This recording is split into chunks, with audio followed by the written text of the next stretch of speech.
Maligayang pagdating sa Dear Niece, isang channel ng mga kwentong hango sa tunay na karanasan ng mga Pilipino. May pag-ibig, may drama, at may mga kwentong pampamilya na puno ng emosyon at aral sa buhay. Bago natin umpisahan, please huwag kalimutan mag-like, comment and subscribe upang lagi kang updated sa aming mga bagong kwento. Simulan na natin ang kwento ni Lian at Adrian. Tahimik ang buong gusali. Hindi na maririnig ang yabag ng mga sapatos sa hallway. Wala na ring ingay ng mga nagmamadaling empleyado at tanging ugong na lamang ng aircon ang nagbibigay buhay sa bawat palapag ng Kingston Group Building. Hawak ni Lian Mercado ang mop. Mabagal niyang itinutulak ito sa makintab na sahig ng boardroom habang nakatingin sa refleksyon ng ilaw sa salamin ng mesa. Malinis na ang halos lahat, pero hindi pa rin siya umaalis. Hindi dahil may natitira pang dumi, kundi dahil ito na lang ang oras kung kailan malaya siyang mangarap. Gabi na. 11:00 na halos. Ito ang oras kung kailan wala nang makakakita sa kanya. Walang huhusga, walang mangmamaliit, walang magtatanong kung bakit nandito siya. Isang janitress lang naman siya. Isang taong ang trabaho ay maglinis ng kalat ng iba.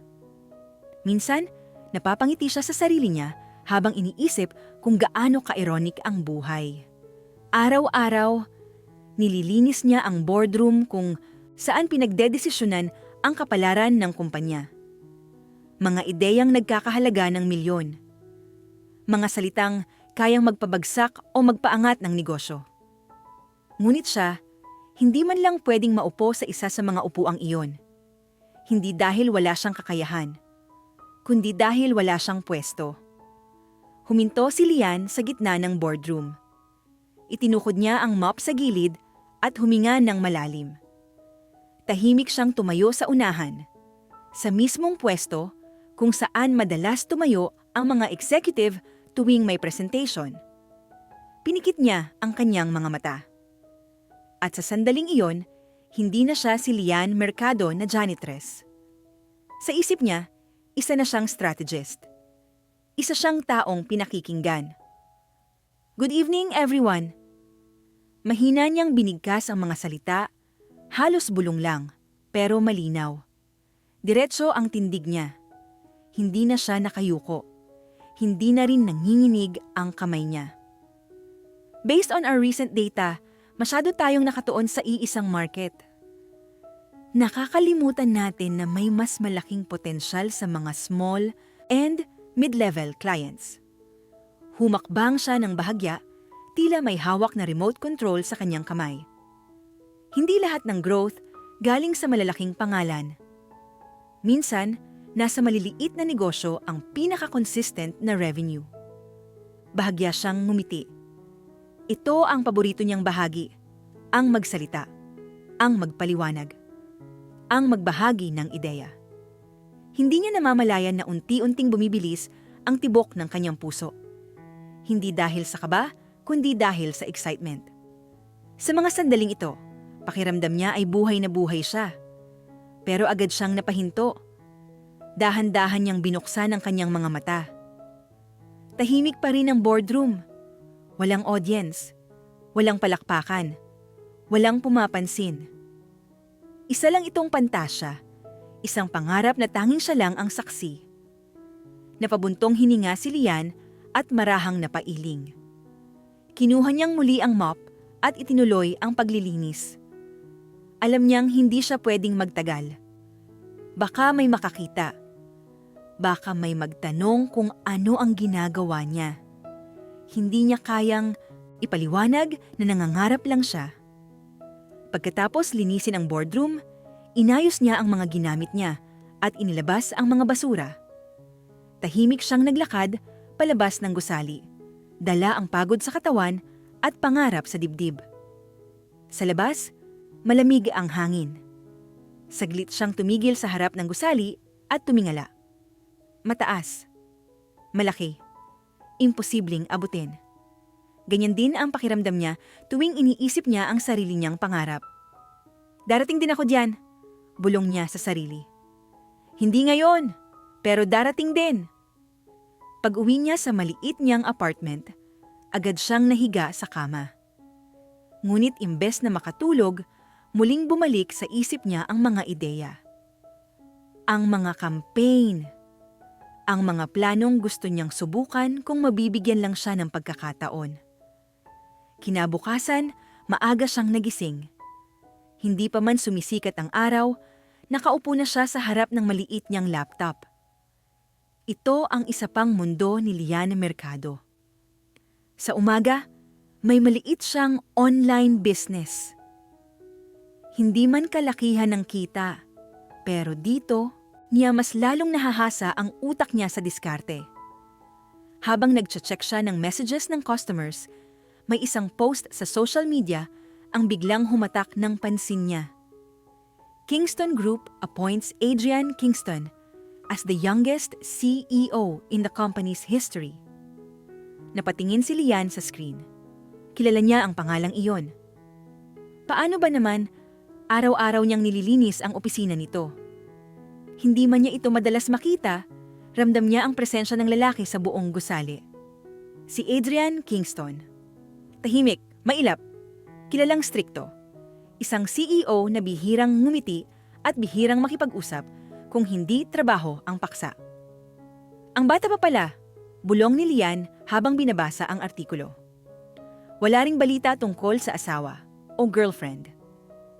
Isang lalaking tila inialay ang buong buhay sa negosyo. Ilang sandali pa, isinara na niya ang laptop. Kailangan na niyang maghanda para pumasok. Sa elevator ng Kingston Group, tahimik ang lahat. Ilang empleyado ang sabay-sabay na pumasok, bit-bit ang kani-kanilang pagod at responsibilidad. Si Lian ay nakatayo sa gilid, bahagyang nakayuko, hawak ang kanyang cleaning cart. Nang bumukas ang pinto sa isa sa mga upper floors, biglang tumahimik ang loob ng elevator. Pumasok si Adrian Kingston. Hindi siya tumingin kaninuman. Diretso ang tingin niya sa harap. Simple ang suot, pero ramdam ang awtoridad sa bawat hakbang. Napayuko si Lian ng bahagya, nahihiyang mapansin. Tahimik silang bumaba sa kani-kanilang palapag. Hindi nag-usap, hindi nagtinginan. Isang eksenang walang kahulugan, o iyon ang akala niya. Pagsapit ng gabi, muli na namang nag-iisa si Lian sa boardroom. Pareho pa rin ang rutina, pareho pa rin ang tahimik na pangarap. Hindi niya alam na sa mismong gabing iyon, may isang taong hindi inaasahang mapapahinto sa labas ng pintuan. May isang taong hindi niya nakikita. At may isang pangarap na sa wakas, may makakarinig. Hindi planado ang pagdaan ni Adrian Kingston sa boardroom ng gabing iyon. Matagal na siyang tapos sa meeting. 2 oras na rin ang lumipas mula nang magsara ang huling presentation. Sa totoo lang, wala na sana siyang balak bumalik sa palapag na iyon. Pagod na ang utak niya.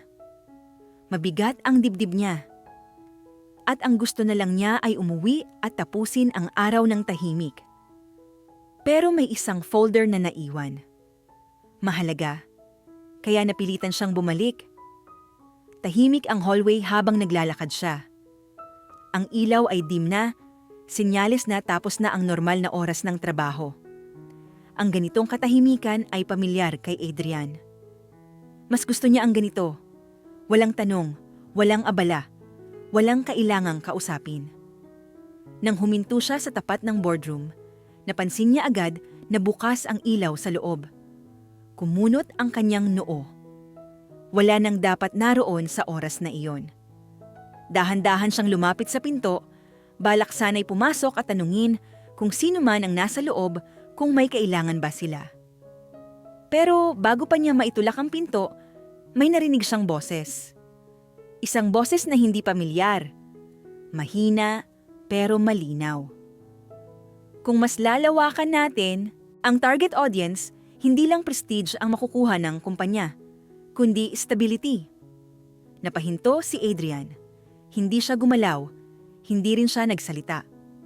Sa halip, bahagya siyang lumingon sa salamin ng pinto at sinilip ang loob. Isang babae. Nakatayo sa harapan ng mesa. Diretso ang tindig. Maayos ang postura. Walang hawak na papel, walang laptop. Pero ang paraan ng pagsasalita niya ay parang sanay na sanay siyang nandoon. Hindi lahat ng growth ay nakikita agad. Patuloy ng babae. Pero kapag sinimulan natin sa tamang direksyon, kusa itong lalago. Tahimik si Adrian. Hindi dahil sa gulat, kundi dahil sa interes. May kung anong humatak sa kanyang atensyon. Hindi ito scripted. Hindi rin parang memorized. Natural ang daloy ng sinasabi ng babae, parang galing mismo sa isip at puso. Lumapit siya ng kaunti, pero nanatiling nasa labas. Ayaw niyang istorbohin. Ayaw rin niyang ipahiya. At sa isang iglap, napansin niya ang detalye na tuluyang nagpabago ng ekspresyon niya. May mop sa gilid. May cleaning cart malapit sa pinto. Hindi ito presenter. Hindi ito executive. Isa siyang janitress. Isang tagalinis na nagpe-present sa isang bakanting boardroom. Saglit na napasandal si Adrian sa dingding. Hindi niya alam kung anong mararamdaman. Hindi ito awa. Hindi rin pagtataka lang. Ito ay pagkagulat. Sa loob ng maraming taon niyang pagiging CEO, sanay na siya sa polished presentations. Mga ideyang binuo ng teams, pinagdaanan ng revisions, sinala ng data at figures. Pero ang naririnig niya ngayon ay hilaw oo pero totoo. May direksyon. May laman. At higit sa lahat, may pangarap. Hindi siya pumasok. Hindi niya ginulo ang babae. Tahimik siyang umalis, dala ang folder na naiwan, pero ang isip niya ay naiwan sa loob ng boardroom. Kinabukasan, mas maaga kaysa sa dati ang pagpasok ni Adrian. Hindi siya dumiretso sa opisina. Sa halip, tinawag niya agad ang kanyang sekretary na si Carla Uy. May tanong ako. Malamig niyang sabi habang naglalakad papunta sa kanyang mesa. Opo, sir? Agad na sagot ni Carla. Hawak ang tablet. May janitress ba tayong nagtatrabaho sa gabi? Sa boardroom? Napatingin si Carla sa kanya, bahagyang nagulat sa tanong. Meron po, isa po sa janitress. Bakit po, sir? May reklamo po ba? Umiling si Adrian. Wala, pangalan. Saglit na nag-scroll si Carla sa tablet. Lian Mercado po, sir. Almost 1 year na po siyang assigned sa night shift sa executive floor. Tumango si Adrian. Lian Mercado. Isang simpleng pangalan, walang titulo, walang posisyon. Pero hindi mawala sa isip niya ang paraan ng pagsasalita ng babaeng iyon. May educational background ba siya? Tanong niya. Nagulat muli si Carla.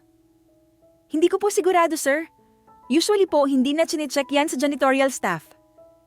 Tahimik si Adrian. Iyon ang problema. Sa loob ng meeting room, muling nagtipon ang senior management team. Isa-isang nagpresent ang mga department heads. Maayos, profesional, expected. Pero habang nakikinig si Adrian, napansin niyang may kulang. Wala ang excitement. Wala ang gut instinct. Walang sariwang pananaw. Bigla niyang naalala ang sinabi ng babae sa boardroom. Hindi lahat ng growth ay nakikita agad. Napahawak siya sa sentido. Pagkatapos ng meeting, dumaan siya muli sa hallway ng boardroom. Sarado na ang ilaw. Malinis. Tahimik.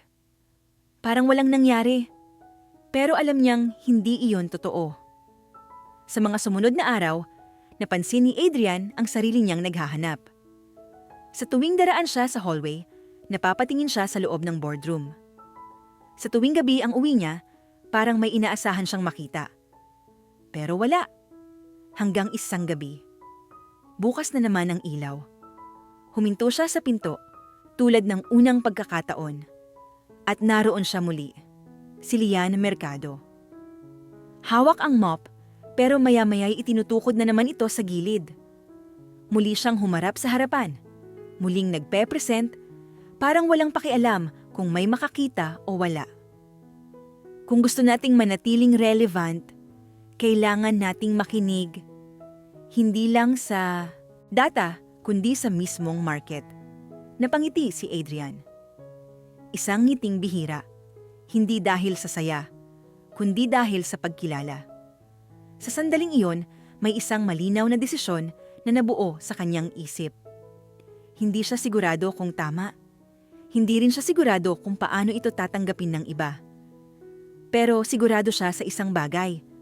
Sayang ang talento kung mananatili sa dilim. At sa gabing iyon, habang tahimik na nagsasalita si Lian Mercado sa isang bakanteng boardroom, may isang CEO na nakikinig.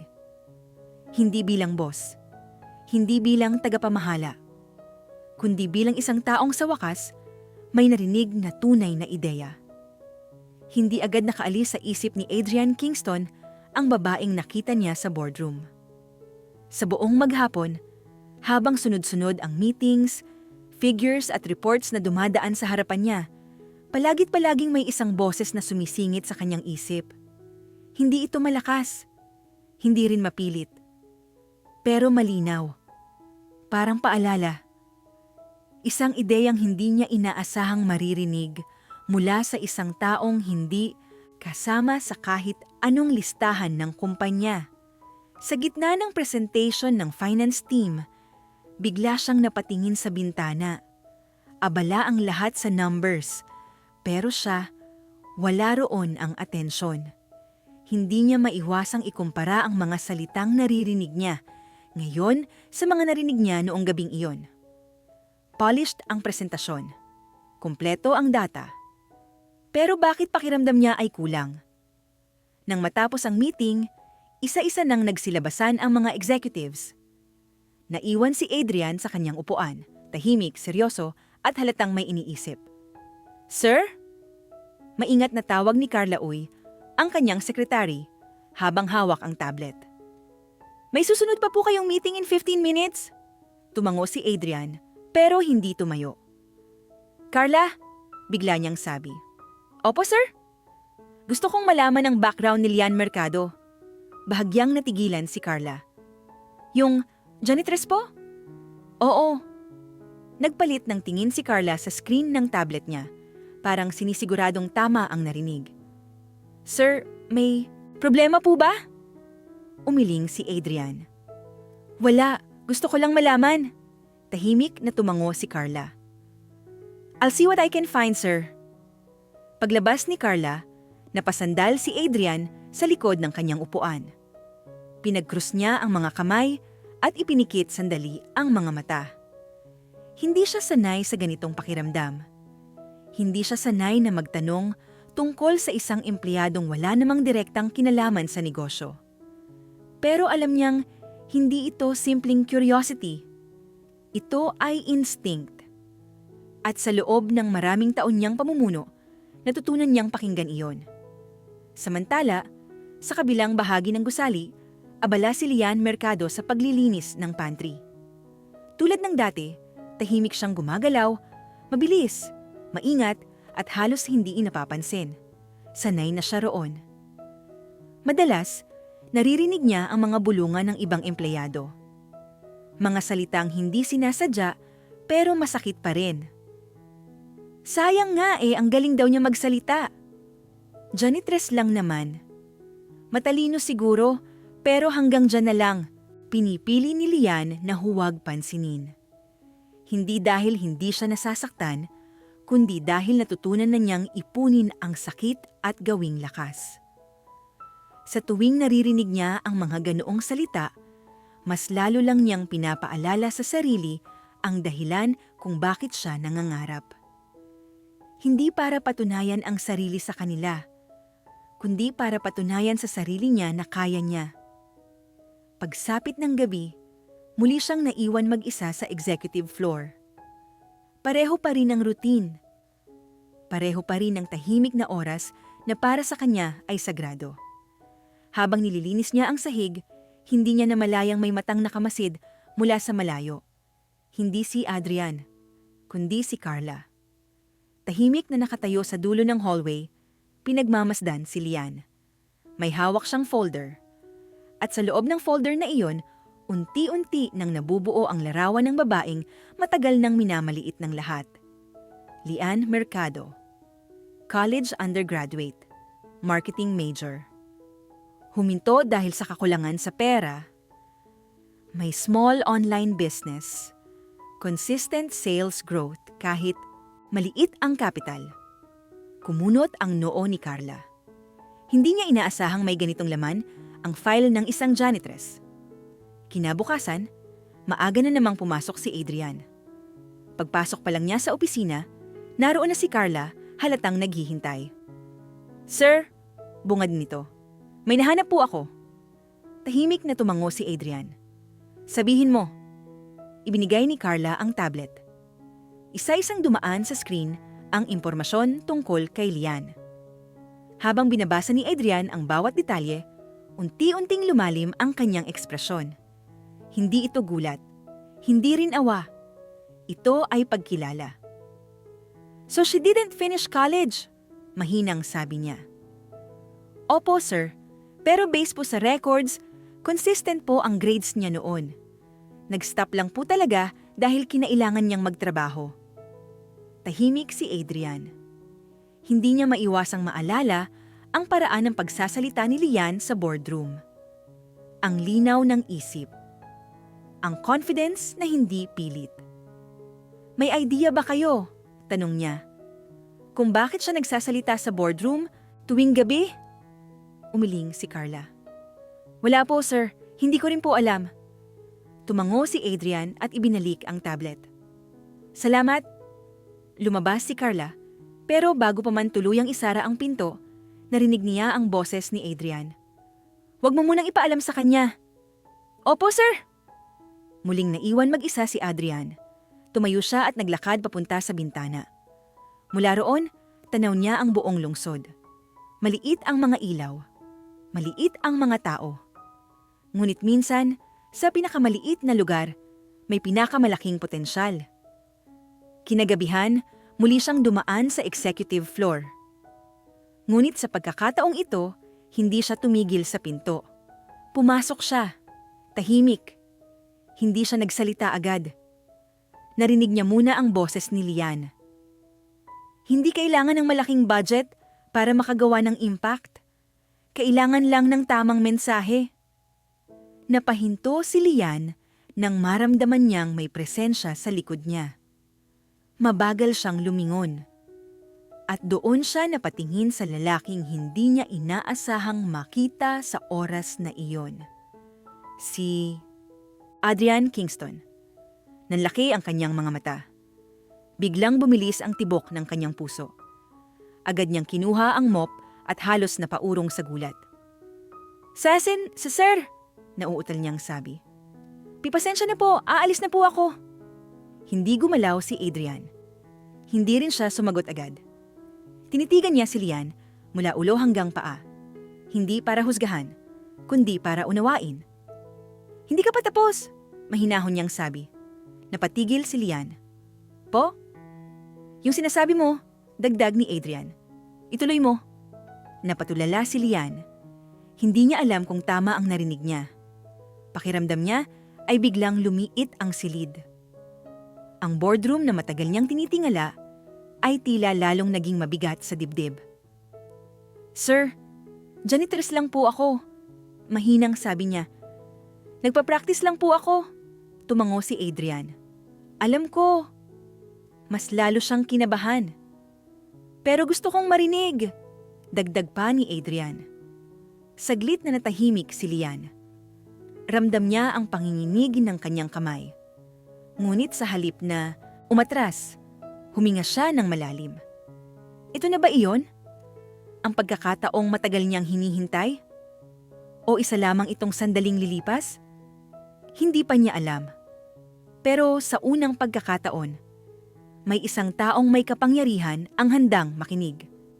At sa sandaling iyon, pareho silang walang ideya na ang simpleng pag-uusap na ito ang magsisimula ng pagbabagong hindi na nila kayang pigilan. Tahimik ang boardroom.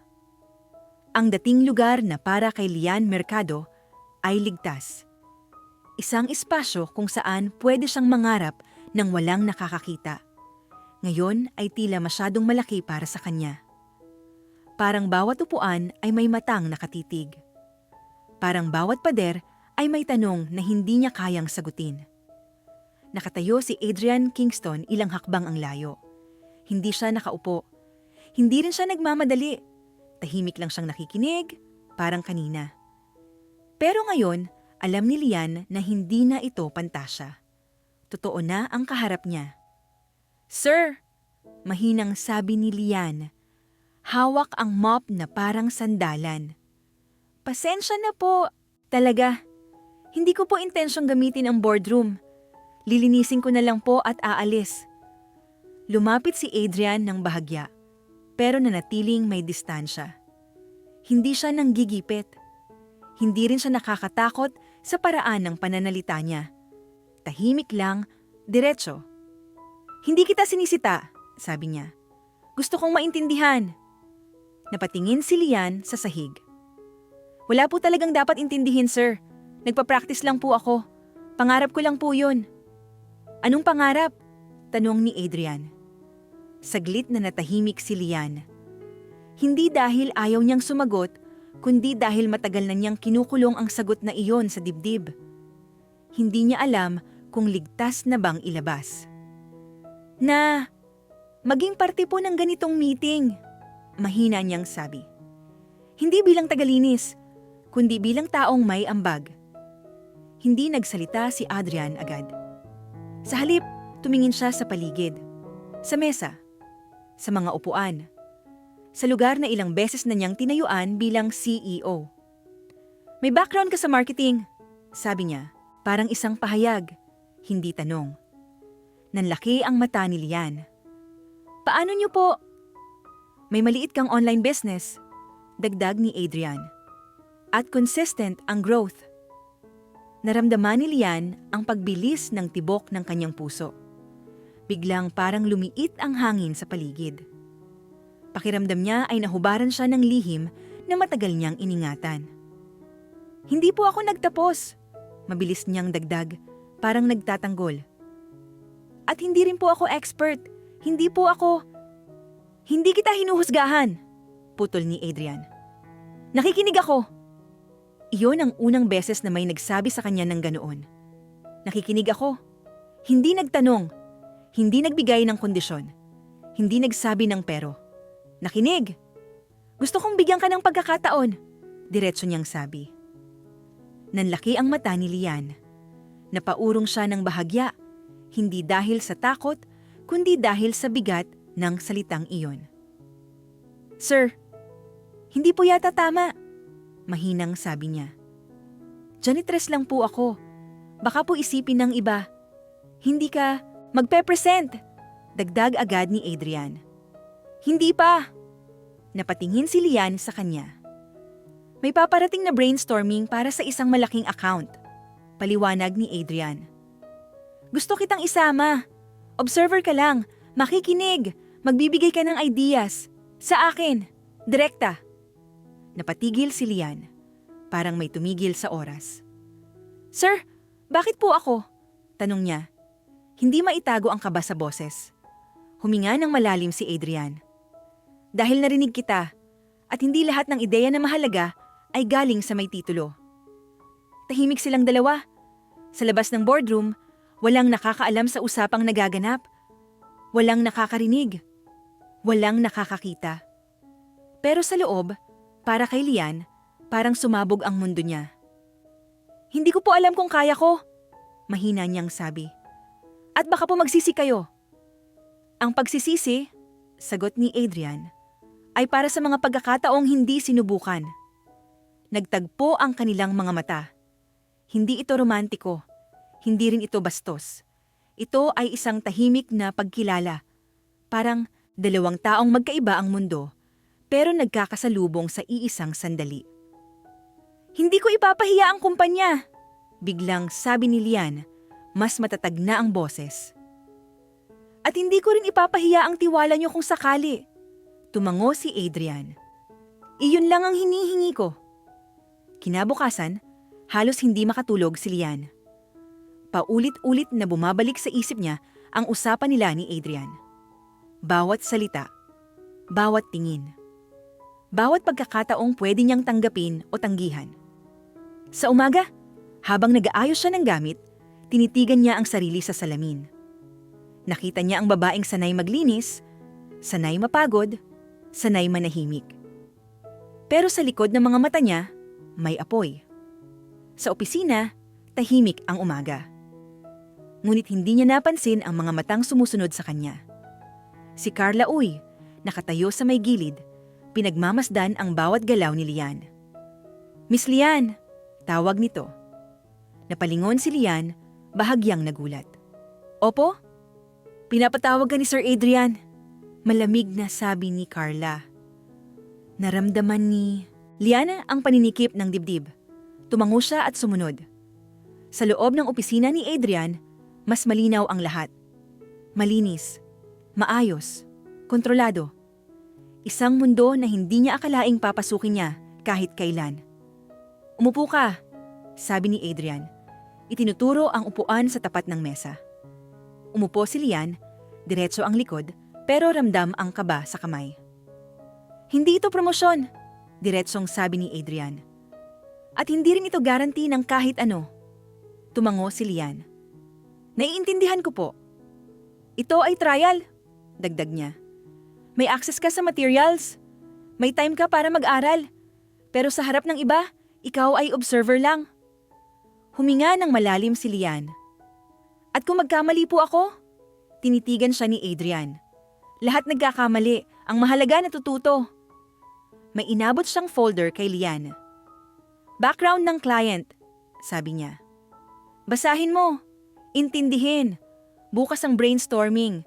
Gusto kitang nandoon. Kinuha ni Lian ang folder. Nanginginig ang kamay. Parang hawak niya ang buong kinabukasan niya sa loob ng papel na iyon. Sir, mahina niyang sabi. Salamat po. Tumango si Adrian. Huwag mo muna akong pasalamatan. Patunayan mo muna. Paglabas ni Lian sa opisina, naramdaman niya ang bigat ng mga tingin. Mga bulong na hindi niya marinig pero alam niyang umiiral. Bakit siya? Anong ginagawa niya diyan? May kapit siguro? Pinili niyang huwag lumingon. Sa halip, niyakap niya ang folder at naglakad palayo. Sa unang pagkakataon sa mahabang panahon, hindi lang siya naglilinis ng sahig. May hawak na siyang pagkakataon. At kahit takot, kahit nag-aalinlangan, alam niyang may isang bagay na hindi na niya pwedeng balikan. Ang pagiging tahimik lang. Hindi pa man sumisikat ang araw ay gising na si Lian Mercado. Hindi siya nakatulog ng maayos buong gabi. Paulit-ulit niyang binubuksan ang folder na iniabot ni Adrian Kingston. Binabasa ang bawat detalye, bawat pangalan, bawat numerong hindi niya akalaing kakailanganin niyang intindihin. Hindi dahil inutusan siya, kundi dahil ayaw niyang masayang ang pagkakataong minsan lang dumating sa isang tulad niya. Tahimik ang maliit niyang apartment. Tanging tunog ng electric fan at mahinang paghinga niya ang maririnig. Nakaupo siya sa gilid ng kama, hawak ang folder na para bang may buhay ito. Observer lang, bulong niya sa sarili. Makikinig lang. Pero alam niyang kahit observer lang siya, hindi iyon magiging madali. Hindi dahil sa trabaho, kundi dahil sa mga mata. Sa mga tingin. Sa mga tanong na hindi niya kailangang sagutin pero ramdam niyang ibinabato sa kanya. Pagdating niya sa Kingston Group, mas maaga pa siya kaysa sa karamihan. Suot niya ang pinakasimple, ngunit pinakamaayos na damit na meron siya. Walang alahas. Walang kolorete. Gusto niyang maging invisible, pero handa. Sa hallway papunta sa boardroom, biglang bumigat ang kanyang hakbang. Parang bawat metro ay may kasamang kaba. Parang bawat pader ay may alaala ng gabing nag-iisa siyang nagsasalita roon. Ngayon, hindi na siya nag-iisa. Isa-isang pumasok ang mga senior managers. Maayos ang suot, diretso ang lakad. May kumpiyansa sa bawat kilos. Si Lian ay naupo sa gilid, tahimik, hawak ang kanyang notebook, pilit na pinapakalma ang sarili. Nang pumasok si Adrian, tumahimik ang silid. Lahat ay tumayo bilang paggalang. Lahat maliban kay Lian, na bahagyang nahuli dahil sa kaba. Napansin niya iyon at agad siyang tumayo. Ramdam ang pamumula ng pisngi. "Good morning!" Malamig, ngunit malinaw na bati ni Adrian. Nag-umpisa ang meeting. Isa-isang nag-present ang mga department heads. Maayos. Kumpleto. Pero habang nakikinig si Lian, pakiramdam niya ay unti-unti siyang lumiit. Parang ang lalayo ng mundo nila sa mundong kinalakihan niya. Napayuko siya. Hanggang sa may isang boses na pumutol sa kanyang pag-iisip. "Sir Adrian," sambit ng isang senior manager, si Miss Alvarez. "May itatanong lang po ako." Tumango si Adrian.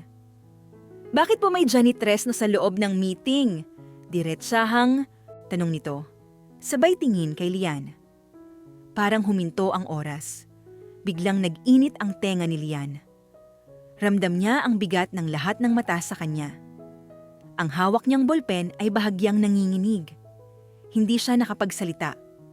Hindi niya alam kung dapat ba siyang tumayo, o umalis, o humingi ng tawad. Tahimik si Adrian sa loob ng ilang segundo. Isang katahimikan na parang mas mahaba kaysa sa totoong oras. "Si Lian Mercado," mahinahon niyang sabi, "ay bahagi ng team para sa proyektong ito." Nagkatinginan ng ilan. "Sir," singit ng isa pa, "high-profile account po ito.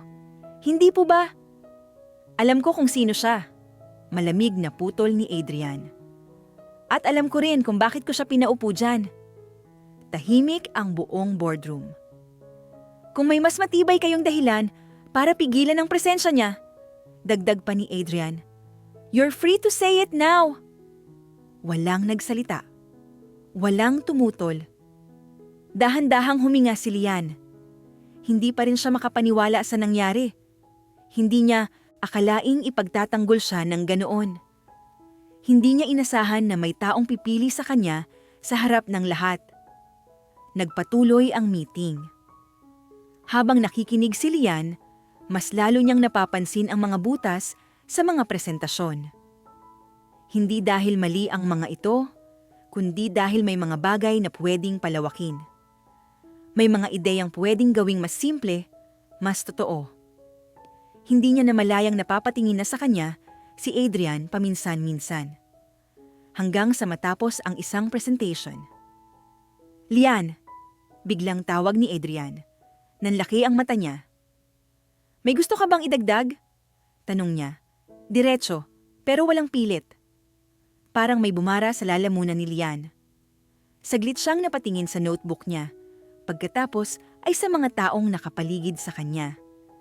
Nakita niya ang pagdududa sa mga mata nila. Ang paghihintay na magkamali siya.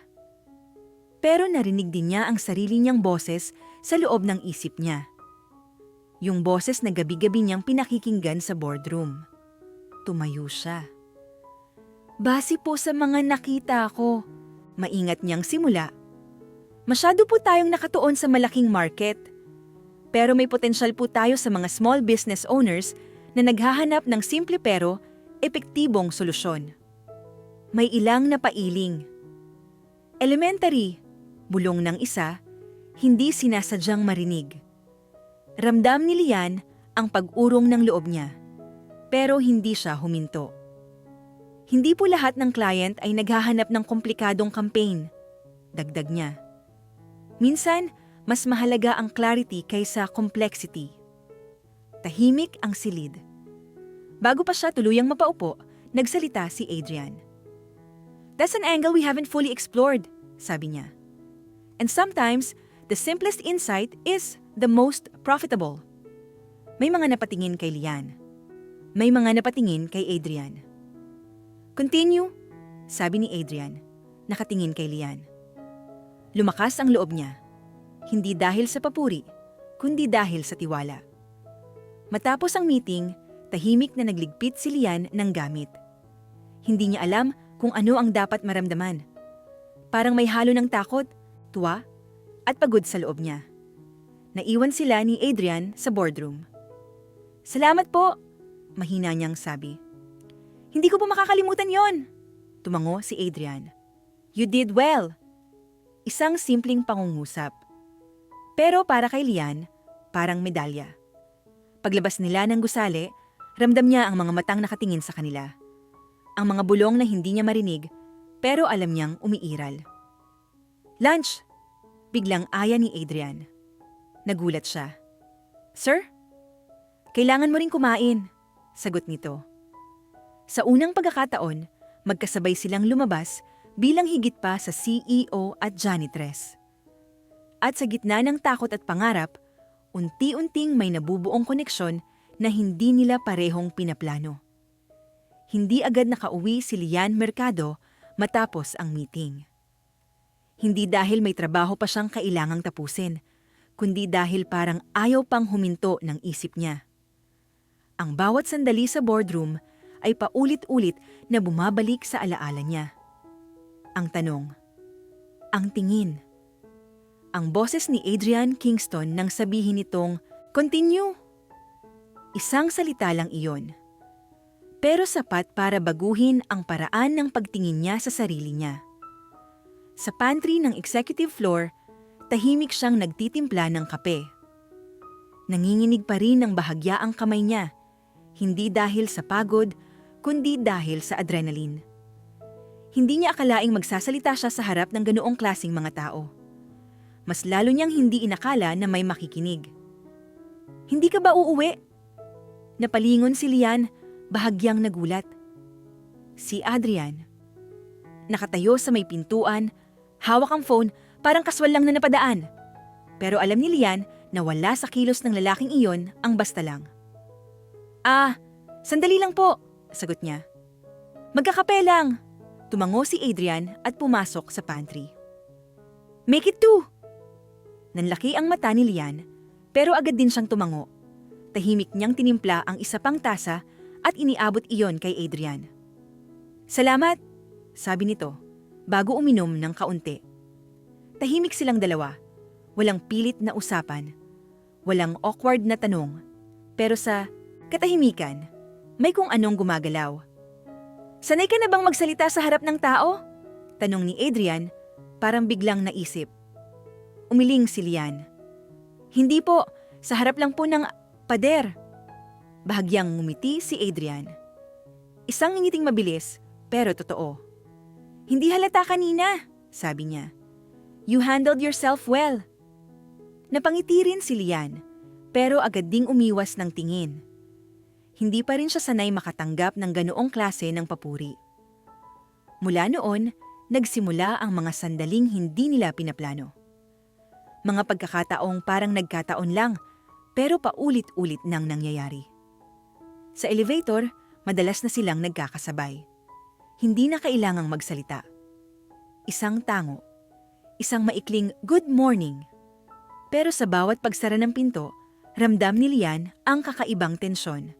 Hindi takot, kundi pag-aalala kung ano ang dapat niyang maramdaman. Sa hallway, minsan ay nahuhuli niya ang tingin ni Adrian sa kanya. Hindi matagal, hindi halata, pero sapat para mapansin niya. Sa gabi, kapag tahimik na ang opisina, minsan ay dumadaan si Adrian sa executive floor. Hindi na siya humihinto sa pinto ng boardroom. Pumapasok na siya, hindi para makinig sa pantasya, kundi para makinig kay Lian. "May naisip ka pa bang iba tungkol sa campaign?" Tanong niya minsan, nakaupo sa dulo ng mesa. May hawak na notebook si Lian, nakaupo sa kabilang panig, parang isang estudyanteng tinanong ng guro. Pero habang nagsasalita siya, unti-unting nawawala ang kaba. "Meron po," sagot niya. "Pero baka hindi pa pupulido." "Sabihin mo pa rin," sabi ni Adrian. "Polish comes later." At sasabihin niya, hindi bilang janitress, hindi bilang empleyadong dapat magpaalam, kundi bilang taong may ideya. Unti-unting nagbabago Ang tingin ni Lian kay Adrian. Hindi na lang siya CEO. Hindi na lang siya boss. Isa siyang taong marunong makinig. At para kay Lian, iyon ang pinakamalaking respeto na maaari mong ibigay sa isang tulad niya. Isang gabi, matapos ang mahabang brainstorming, napahikab si Lian. Napansin iyon ni Adrian. "Pagod ka na," sabi niya. "Konti lang po," sagot niya, pero halatang pilit. "Tara," sabi ni Adrian. "Ihahatid na kita." Nanlaki ang mata ni Lian. "Sir, hindi na po kailangan na..." "Hindi ito utos," sagot ni Adrian. "Offer lang." Nag-alinlangan siya sandali, pero sa huli, tumango rin. Pagod na rin siya. At sa totoo lang, may bahagi sa kanyang gustong tanggapin ang alok. Tahimik ang biyahe. Walang radyo. Walang tanong. Pero hindi awkward. Parang natural lang. Pagdating sa tapat ng apartment ni Lian, huminto ang sasakyan. "Salamat po," sabi ni Lian. Hawak ang hawakan ng pinto. "Lian!" Biglang tawag ni Adrian. Napalingon siya. "Hindi mo kailangang magpasalamat sa lahat," sabi niya. "You earned your place." Parang may kumurot sa dibdib ni Lian. Hindi siya nakasagot agad. Tumango na lang siya at bumaba. Sa mga sumunod na araw, mas lalo silang naging malapit. Hindi nila ito pinangalanan. Hindi rin nila pinag-usapan. Pero ramdam nilang pareho. Hanggang sa may isang bagay na nagsimulang magbago. Isang umaga, habang papasok si Lian sa opisina, naramdaman niya ang malamig na tingin ni Carla Uy. Iba ito sa dati. Mas mapanuri, mas tahimik, mas mapanganib. At sa hapon ding iyon, napansin ni Lian na hindi na kasing present si Adrian.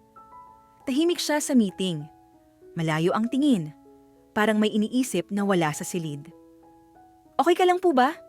Tanong ni Lian nang maiwan silang dalawa. Tumango si Adrian, pero hindi siya tumingin. "Oo." Pero alam ni Lian, hindi iyon totoo. May kung anong anino ang unti-unting pumapasok sa pagitan nila. Isang bagay na hindi niya alam ang pangalan. Isang bagay na hindi pa niya nakikita, pero ramdam na niya ang bigat. At sa unang pagkakataon mula nang magsimula ang lahat, naramdaman ni Lian ang takot. Hindi takot na mawala ang pagkakataon, kundi takot na may puwang na sa puso niya si Adrian Kingston. At hindi niya alam kung handa ba siyang harapin ang ibig sabihin noon. May mga araw na kahit wala pang nangyayari, ramdam mo na. Ganito ang pakiramdam ni Lian Mercado sa pagpasok niya sa opisina noong umagang iyon. Parang may mabigat sa hangin. Parang may kulang sa mga bagay na dati natural na lang nangyayari. Tahimik ang hallway. Normal lang naman. Pero ang katahimikan ngayon ay iba. Hindi payapa. Mabigat. Nang dumaan siya sa pantry, wala roon si Adrian Kingston. Karaniwan, sa oras na iyon ay nagkakape na rin ang lalaki. Hindi sila laging nag-uusap, pero sapat na ang presensya nito para maramdaman ni Lian na may kaagapay siya sa loob ng mundong hindi pa rin ganap na tumatanggap sa kanya. Ngayon, wala. Sa meeting, ramdam niyang may mali. Nandoon si Adrian, pero parang kalahati lang ng atensyon niya ang nasa silid. Kapag may nagsasalita, nakikinig siya, pero ang mga mata niya ay tila may hinahanap sa malayo. Hindi na tinawag si Lian para magbigay ng insight. Hindi na rin siya tinignan. Hindi iyon kasalanan ni Adrian. Alam iyon ni Lian. Pero masakit pa rin. Hindi dahil gusto niyang mapansin, kundi dahil nasanay na siyang maramdaman na may nakikinig. Pagkatapos ng meeting, mabilis na umalis si Adrian. Hindi tulad ng dati na naghihintay siya o may sasabihin man lang bago lumabas. Nanatiling nakaupo si Lian, hawak ang notebook na hindi niya nabuksan buong oras. May mga ideya siyang gustong ibahagi. May mga napansin siyang pwedeng baguhin. Pero hindi niya alam kung saan niya ilalagay ang mga iyon ngayon. Sa labas ng boardroom, May mga matang nakatingin sa kanya. Naroon si Carla Uy. Hindi ito nagsalita. Hindi rin ngumiti. Isang tingin lang na punong-puno ng tanong at paghuhusga. Parang sinasabing, hanggang dito ka na lang. Pinili ni Lian na huwag pansinin. Sa halip, bumalik siya sa kanyang opisina. Umupo siya sa harap ng mesa at pilit na nagtrabaho. Pero kahit anong pilit niya, hindi mawala sa isip niya ang tanong. Ano ang nagbago? Bandang hapon, habang abala siya sa pag-aayos ng files, may narinig siyang pamilyar na boses sa labas ng opisina ni Adrian. Isang boses na hindi niya pa naririnig pero may kakaibang bigat. Malambing. Sigurado. Parang sanay sa lugar. Adrian! Napatigil si Lian. Hindi siya lumingon agad. Hindi niya alam kung bakit, pero may kung anong humila sa dibdib niya. Tahimik niyang sinilip ang hallway. At doon niya nakita ang babae. Matangkad. Maayos ang ayos. Maputi ang balat. Elegante ang kilos. Isang babaeng halatang sanay pumasok sa mga ganitong opisina na parang ito ang pangalawa niyang tahanan. Nakatingin ito kay Adrian. At si Adrian, hindi umiwas. Parang may biglang bumalik sa kanya, parang may alaala. Nakita ni Lian ang bahagyang pagigting ng panga ni Adrian. Hindi ito nangiting masaya, hindi rin galit. Isang ekspresyon ng taong hindi handa pero hindi rin makaiwas. Vanessa! Sabi ni Adrian. Vanessa. Biglang bumalik sa isip ni Lian ang isang larawan. Isang frame na nakita niya minsan sa gilid ng mesa ni Adrian noong unang araw niyang pumasok sa opisina nito. Isang babaeng nakangiti, may hawak na singsing at may pangalang nakasulat sa ibaba. Vanessa de Leon. Ang babaeng mula sa nakaraan. Hindi nila napansin si Lian. At hindi rin niya hinayaang mapansin siya. Tahimik siyang umatras, bumalik sa loob ng opisina at isinara ang pinto. Huminga siya ng malalim. So ito na pala. Ito ang aninong nararamdaman niya. Hindi niya alam kung ano ang pinag-usapan nila. Hindi niya alam kung bakit naroon si Vanessa. Pero hindi niya kailangang malaman ang lahat para maintindihan ang isang bagay. Hindi pa tapos ang kwento ni Adrian sa nakaraan niya. Kinagabihan, nag-message si Adrian. Can we talk? Dinner tonight? Matagal nakatitig si Lian sa screen ng phone niya. Dati, kahit anong oras siyang imbitahan ni Adrian, may kaba pero may tuwa. Ngayon, ang kaba ay may halong takot. Pwede po bang hindi muna? Sagot niya matapos ang ilang minuto. Gusto ko po sanang magpahinga. Ilang segundo ang lumipas. May nagawa ba akong mali? Tanong ni Adrian. Napapikit si Lian. Ito na. Wala po, sagot niya. Pero pakiramdam ko, may kailangan kayong ayusin muna. Walang reply. Kinabukasan, hinanap siya ni Adrian. Pagpasok niya sa opisina, nandoon ang lalaki, nakatayo, seryoso ang muka. Lian, sabi niya. May problema ba? Tahimik si Lian. Umupo siya sa harap ng mesa, diretso ang likod, pero mabigat ang dibdib. May nakita po ako kahapon, sabi niya sa wakas. Nanatiling tahimik si Adrian. Si Vanessa? Dagdag niya. Ex niyo po, tama ba? Napabuntong hininga si Adrian. Oo. Tumango si Lian, parang iyon na lang ang kumpirmasyong kailangan niya. Hindi ko po sinasabi na may mali, sabi niya. Pero nararamdaman ko pong naguguluhan kayo. Tumayo si Adrian. Lian, wala na kaming... Hindi ko po sinasabi na mahal niyo pa siya. Putol ni Lian, mahinahon pero matatag. Ang sinasabi ko po, may bahagi pa ng puso niyo na hindi pa tapos. Tahimik ang silid. Hindi po ako... Galit, dagdag niya. Hindi rin po ako nasasaktan dahil sa kanya. Tumingin siya diretso kay Adrian. Mas natatakot po ako para sa sarili ko. Bakit? Tanong ni Adrian, mahina. Dahil pakiramdam ko po, pumapasok ako sa isang kwentong hindi pa tapos. Napaupo si Adrian. Hindi dahil sa pagod, kundi dahil sa bigat ng sinabi ni Lian. Ayokong maging panakipbutas, patuloy ni Lian. Ayokong maging dahilan para takasan niyo ang nakaraan niyo. At ayokong mahalin ninyo ako habang may anino pa ng iba. Huminga siya ng malalim. Kaya siguro, kailangan muna nating mag-step back. Nanlaki ang mata ni Adrian. Lian, hindi po ito paalam, mabilis niyang sabi. Hindi rin po ito paglayo dahil ayaw ko na. Ngumiti siya kahit nanginginig ang labi. Ito po ay pagrespeto sa sarili ko at sa inyo. Tumayo siya at hinawakan ang notebook niya. Kapag malinaw na po sa inyo, sabi niya bago tuluyang lumabas. Doon po tayo mag-usap ulit. Naiwan si Adrian mag-isa sa opisina.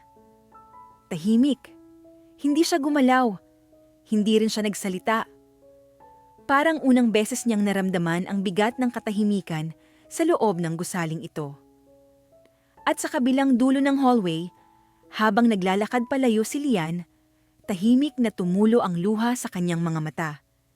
Hindi dahil mahina siya, kundi dahil pinili niyang maging matapang.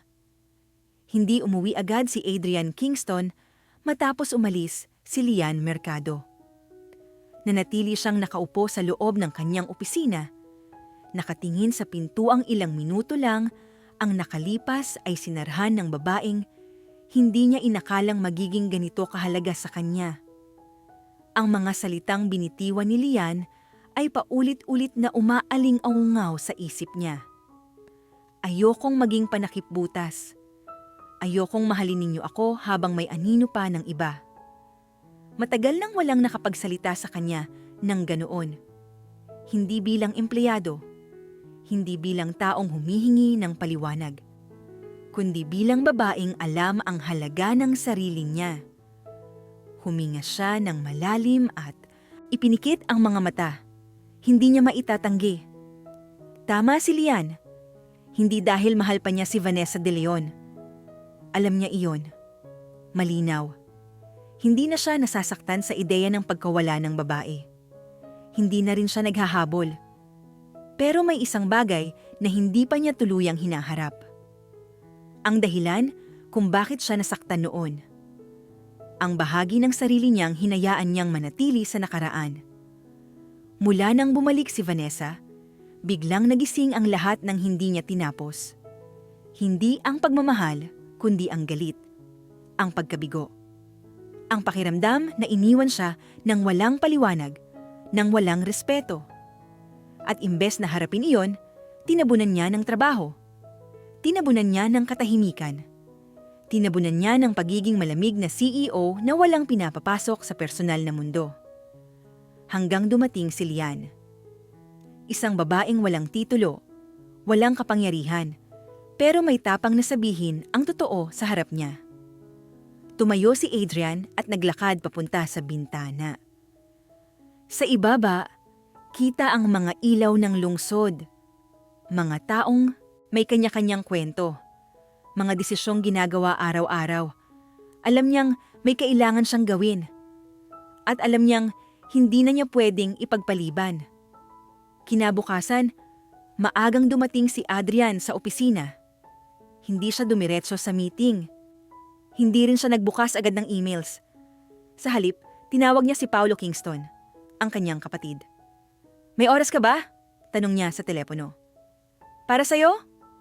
Oo, sagot ni Paulo. Nasaan ka? Office ko. Ilang minuto lang ang lumipas nang pumasok si Paulo. Hindi ito nagbiro. Hindi rin nagtanong agad. Kita sa mukha ni Adrian na hindi ito simpleng usapan. Si Lian, panimula ni Adrian. Tumango si Paulo. May kinalaman ito kay Vanessa, no? Napangiti si Adrian, mapait. Ang bilis mo. Hindi ako bulag, sagot ni Paulo. At hindi rin si Lian.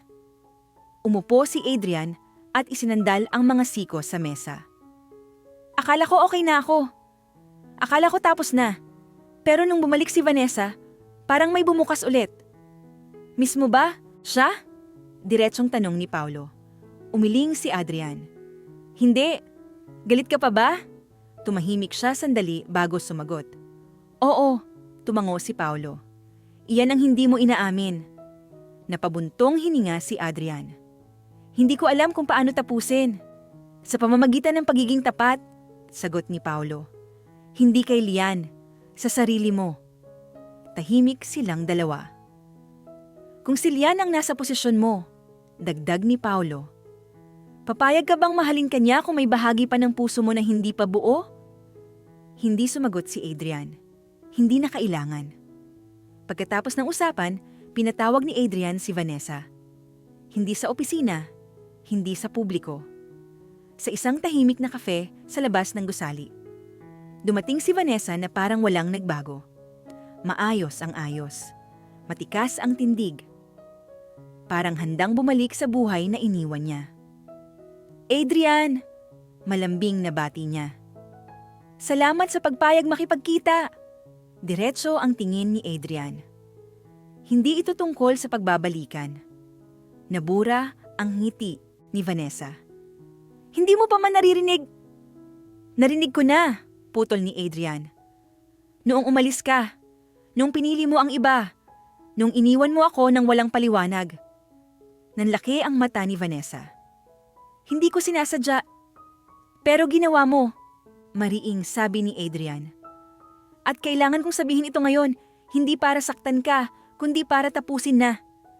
Tahimik si Vanessa. Hindi siya sanay sa ganitong Adrian. Hindi nagmamakaawa. Hindi umaasa. Hindi na kita mahal, diretso niyang sabi. At kahit kailan, hindi na kita babalikan. May luha sa mata ni Vanessa, pero hindi siya nagsalita. Salamat sa mga alaala, dagdag ni Adrian. Pero doon na lang sila. Tumayo siya at iniwan ang kafe. Hindi siya lumingon. Hindi dahil galit pa siya, kundi dahil sa wakas, magaan na ang dibdib niya. Pagbalik niya sa opisina, may isang eksenang hindi niya inaasahan. Sa loob ng hallway, nakita niya si Vanessa, umiiyak at sa harap niya, si Lian. Hindi niya alam kung paano sila nagtagpo. Hindi rin niya narinig ang usapan. Ang nakita lang niya ay ang biglaang pag-angat ng kamay ni Vanessa. Mabilis siyang kumilos. Vanessa! Sigaw ni Adrian. Napahinto ang kamay ng babae sa ere. Lumapit si Adrian at humarang kay Lian. Hinawakan niya ang kamay nito, sinigurong hindi ito nasaktan. Okay ka lang? Tanong niya, diretso kay Lian. Tumango si Lian, gulat pa rin. Nanlaki ang mata ni Vanessa. Ikaw, pinili mo siya? Tama, malamig na sagot ni Adrian. At hindi mo na ako dapat lapitan pa. Umalis si Vanessa, dala ang luha at galit. Nanatili si Adrian at Lian sa hallway, tahimik. Hindi ko alam na, panimula ni Lian. Huwag ka nang magsalita, putol ni Adrian, mahinahon. Ako ang dapat magsalita. Tiningnan niya si Lian, diretso, walang pag-aalinlangan. Tama ka, sabi niya. Naguguluhan ako noon, pero hindi dahil sa kung sino ang mahal ko. Naguguluhan ako dahil ayaw kong harapin ang sakit. Huminga siya ng malalim. Pero tapos na! Nanatiling tahimik si Lian. Hindi kita hihilingin bumalik agad, dagdag ni Adrian. Pero gusto kong malaman mo, malinaw na sa akin. Tumango si Lian, may luha sa mata. Hindi pa ito sagot, pero ito ang simula. At sa unang pagkakataon, pareho nilang alam na ang susunod na hakbang ay hindi na tungkol sa takot, kundi sa pagpili. Hindi agad nagbago ang lahat matapos ang nangyari sa hallway. Hindi bigla ang bumalik ang dating sigla. Hindi rin agad naging magaan ang bawat araw. Ngunit may isang bagay na malinaw na nag-iba, ang katahimikan sa pagitan ni Adrian Kingston at Lian Mercado ay hindi na puno ng takot. Puno na ito ng katapatan. Sa mga sumunod na araw, mas naging maingat si Adrian. Hindi siya nagmamadali. Hindi rin niya pinilit si Lian na bumalik sa dati nilang closeness. Sa halip, hinayaan niyang ang mga kilos niya ang magsalita. Sa meeting, hindi na niya iniiwasan ang tingin kay Lian. Kapag may ideya ito, pinapakinggan niya. Kapag may suhestiyon, tinatanong niya. Hindi bilang CEO na may kapangyarihan, kundi bilang leader na marunong magtiwala. Napapansin iyon ng lahat. At dahil doon, mas lalong umingay ang bulungan sa opisina. Talaga bang seryoso si Sir Adrian sa kanya? Hindi ba siya natatakot sa sasabihin ng board? Isang janitress lang naman yan dati. Naririnig ni Carla Uy ang lahat ng iyon. At sa halip na pigilan, siya pa ang nagpapalala. Ambisyosa talaga, sabi niya minsan sa pantry. Ginamit lang niya yung pagkakataon. Hindi niya alam na may nakarinig. Tahimik na nakatayo sa likod niya si Adrian. How dare you? Malamig na sabi niya. Napatigil si Carla. Dahan-dahan siyang lumingon at nanlaki ang mga mata nang makita ang CEO. Sir? Wala kang karapatang husgahan si Lian. Putol ni Adrian. Hindi mo siya kilala. At hindi mo rin alam kung gaano siya kahalaga sa proyektong ito. Sir, nagsasabi lang naman po kami. Huwag mo nang ipagpatuloy, mariing sabi ni Adrian. Kung may problema ka sa kanya, dumaan ka sa akin. Tahimik ang paligid. Walang nangahas magsalita. Simula ngayon, dagdag ni Adrian. Ayoko nang makarinig ng kahit anong panlalit o tsismis laban kay Lian Mercado. Kung may lalabag, alam na ninyo ang mangyayari. Pagkatapos noon, dumiretso si Adrian sa opisina ni Lian. Nang makita siya ni Lian, agad itong tumayo. Sir? Lian, sabi ni Adrian. May oras ka ba? Tumango siya. Lumabas sila ng gusali, tahimik na naglakad papunta sa parking lot. Walang nagsasalita hanggang sa makarating sila sa loob ng sasakyan. Hindi ko na kayang ipagpaliban. Panimula ni Adrian habang nakatingin sa harap. At ayokong ipakita sa'yo sa gawa lang. Huminga siya ng malalim at tumingin kay Lian. Gusto kita, diretsong sabi niya. Hindi bilang empleyado, hindi bilang taong hinangaan ko sa trabaho, kundi bilang babae. Nanlaki ang mata ni Lian. Parang bumagal ang mundo. Hindi kita minamadali, dagdag ni Adrian. Hindi kita hinihila pabalik kung hindi ka pa handa. Humawak siya sa kamay ni Lian. Marahan, parang humihingi ng pahintulot. Pero gusto kong malinaw, ikaw ang pinili ko. Nangilid ang luha sa mata ni Lian. Hindi dahil sa sakit, kundi dahil sa bigat ng katotohanan. Adrian, mahina niyang sabi. Hindi ako perpekto. At hindi rin madali ang mundong ginagalawan mo. Ngumiti si Adrian. Hindi ko hinahanap ang perpekto. Saglit na katahimikan. Pagkatapos, dahan-dahang yumakap si Lian kay Adrian. Hindi mahigpit, hindi dramatiko. Isang yakap na puno ng tiwala. I'm willing to try, bulong niya. Isang ngiting bihira ang lumitaw sa labi ni Adrian. Hindi ito ang ngiting pangnegosyo. Ito ay ngiti ng lalaking pumili. Mabilis na kumalat ang balita, hindi dahil may umamin, kundi dahil halata. Sabay na silang kumakain. Magkasama sa meetings. Hindi na nila itinatago ang respeto at malasakit nila sa isa't isa. At sa kabila ng mga matang mapanuri, isang gabi ang tuluyang nagpabago sa lahat. Isang charity gala na dinaluhan ng Kingston Group. Elegante ang venue, maraming kilalang personalidad.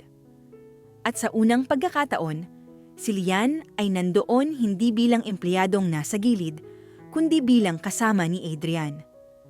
Habang naglalakad sila papasok, naririnig ang bulungan. Siya yung sinasabi nila? Hindi ba siya yung janitress dati? Grabe! Ramdam ni Lian ang kaba. Ngunit bago pa man siya umatras, hinawakan ni Adrian ang kamay niya. Don't listen to them, bulong niya.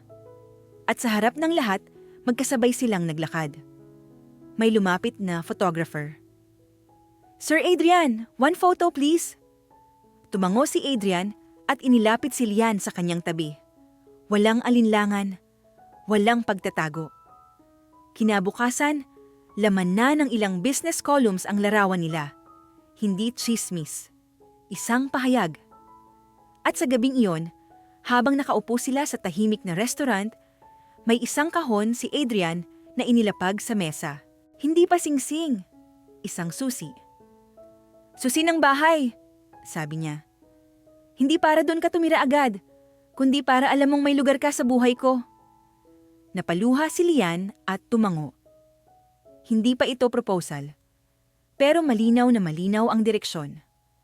Mula sa sahig ng boardroom, hanggang sa pagpiling hawakan ang kamay ng isa't isa sa harap ng mundo. Tahimik ang umaga. Sa loob ng malaking silid na puno ng ilaw, nakatayo si Lian Mercado sa harap ng salamin. Suot niya ang puting gown na minsan lang niyang inakalang maisusuot niya sa buong buhay niya. Malinis ang hiwa. Simple, walang labis. Katulad niya. Ngunit ang babaeng nakikita niya sa refleksyon ay hindi na ang Lian na dati ay naglalakad nang nakayuko sa hallway ng Kingston Group. Hindi na siya ang babaeng naglilinis ng sahig habang palihim na nangangarap. Isa na siyang babaeng pinili, minahal, at pinarangalan. Hinawakan niya ang dibdib niya habang humihinga ng malalim. Ramdam niya ang kabog ng puso niya. Hindi dahil sa kaba, kundi dahil sa pasasalamat. "Ready ka na?" Mahinang tanong ni Helena Kingston, ang ina ni Adrian, habang papasok sa silid. Ngumiti si Lian at tumango. "Opo." Lumapit si Helena at inayos ang laylayan ng gown niya. "Alam mo," sabi nito, "noong una kitang makita alam kong may kakaiba sa'yo. Hindi ka maingay, hindi ka palaban, pero may lakas ka." Napangiti si Lian. "Salamat po." Sa labas ng simbahan, nakatayo si Adrian Kingston. Suot ang dark suit na pinili niya mismo. Tahimik siyang nakatingin sa altar, pero ang dibdib niya ay puno ng emosyon. Sa likod niya, naroon si Victor Kingston at Paulo Kingston. "Hindi ka pa nanginginig," biro ni Paulo. Ngumiti si Adrian. "Hindi ako kinakabahan." "Sinungaling," sabi ni Paulo. "Hindi ka lang sanay umamin." Napatawa si Adrian, pero saglit din nitong nawala. "Hindi ko akalaing darating ako sa puntong ito," seryoso niyang sabi. "At mas hindi ko akalaing siya ang makakasama ko rito." Tinapik siya ni Victor sa balikat. "Minsan anak, ang pinakamahalagang bagay ay dumarating sa'yo habang abala kang gumagawa ng iba." Tumango si Adrian. At bumukas ang pinto ng simbahan. Tumigil ang lahat. Isang hakbang pa lang ni Lian papasok. Agad nang nangilid ang luha sa mata ni Adrian. Hindi niya ito pinigilan. Hindi niya itinago. Hindi niya ikinahiya. Sa bawat hakbang ni Lian papunta sa altar, bumabalik sa isip ni Adrian ang unang gabing nakita niya ito, nakayuko, may hawak na mop, nagsasalita sa isang bakanting boardroom. Ngayon, nakatayo siya roon, matatag, buo, at para sa kanya. Pagharap ni Lian sa kanya, ngumiti si Adrian na parang wala ng ibang tao sa paligid. "Hi!" bulong ni Lian. "Hi!" sagot ni Adrian. Nanginginig ang boses. Nagsimula ang seremonya. Tahimik ang lahat habang binibigkas nila ang kanilang mga panata. "Sa araw-araw," sabi ni Lian, "pipiliin kitang mahalin. Kahit mahirap, kahit magulo, kahit may mga araw na pareho tayong mapapagod." Huminga siya ng malalim. "Hindi ako perpekto, pero pangako kong magiging totoo ako. Sa'yo, sa sarili ko, at sa buhay na bubuuin natin." Nang si Adrian naman ang magsalita, hindi na niya napigilan ang luha. "Ikaw ang nagpapaalala sa akin," sabi niya, "na ang tunay na halaga ng tao ay hindi nasusukat sa posisyon, titulo o kapangyarihan, Tinitigan niya si Lian. Ikaw ang pangarap na hindi ko hinanap pero hindi ko na kayang pakawalan. Nang sabihin ng pari ang mga salitang, "You may now kiss the bride," sabay na huminga ang lahat. At sa halik na iyon, hindi lang pag-ibig ang ipinangako nila, isang buhay. Sa reception, puno ng tawanan at palakpakan. Ang pamilya Kingston ay hindi maitago ang tuwa. Si Helena ay halos maiyak sa bawat yakap kay Lian. "Finally," sabi ni Paulo, "may ate na rin ako." Habang nagsasaya ang lahat, tumayo si Adrian at kinuha ang mikropono. "May isa pa akong gustong ibahagi," sabi niya. Nagkatinginan ang mga bisita. Hinawakan niya ang kamay ni Lian. "Hindi lang asawa ang nakuha ko ngayong araw," sabi niya. "May paparating din kaming bagong dahilan para mas mahalin ang buhay." Napatakip si Lian sa bibig niya. "Magiging magulang na kami." Nagpalakpakan ng lahat. May mga sigawan, may iyakan, may mga yakap na puno ng tuwa. Mabilis lumipas ang mga buwan. Sa loob ng bahay na dati na tahimik at malamig, ngayon ay puno ng buhay. Tuwing umaga, gigising si Lian na may yakap mula kay Adrian. "Hindi ka na pwedeng mapuyat," biro ni Adrian. "May iniingatan na tayo." Madalas pa ring bumalik si Lian sa Kingston Group. Hindi na bilang janitress, kundi bilang bahagi ng strategy team. Ngunit hindi niya kinalimutan kung saan siya nagsimula. Minsan, dumadaan siya sa boardroom sa gabi. Tumitigil siya, ngumingiti. At naaalala ang babaeng minsang nagsalita roon ng mag-isa. Ngayon, hindi na siya nag-iisa. Isang gabi, nakahiga sila ni Adrian sa kama. Tahimik ang paligid. Nakapatong ang ulo ni Lian sa dibdib ng asawa niya. "Love," mahina niyang sabi, "naaalala mo ba noong una mo akong narinig?" Ngumiti si Adrian. "Hindi kita nakita agad, pero narinig kita. At doon nagsimula ang lahat." Hinawakan ni Lian ang kamay niya. "Salamat," bulong niya, "sa pakikinig." Hinigpitan ni Adrian ang yakap sa kanya. "Salamat sa pangangarap." Sa labas, tahimik ang mundo. At sa loob ng silid na iyon, may isang babaeng minsang naglilinis lang ng sahig, na ngayon ay may tahanan, may pamilya, at may pangarap na natupad. Hindi dahil may umangat sa kanya, kundi dahil may naniwala. At higit sa lahat, dahil pinili niyang maniwala sa sarili niya. Naway nagustuhan niyo ang kwento natin ngayon araw. Huwag kalimutan ang mag-subscribe upang lagi kang updated sa ating mga bagong kwento. Salamat sa suporta.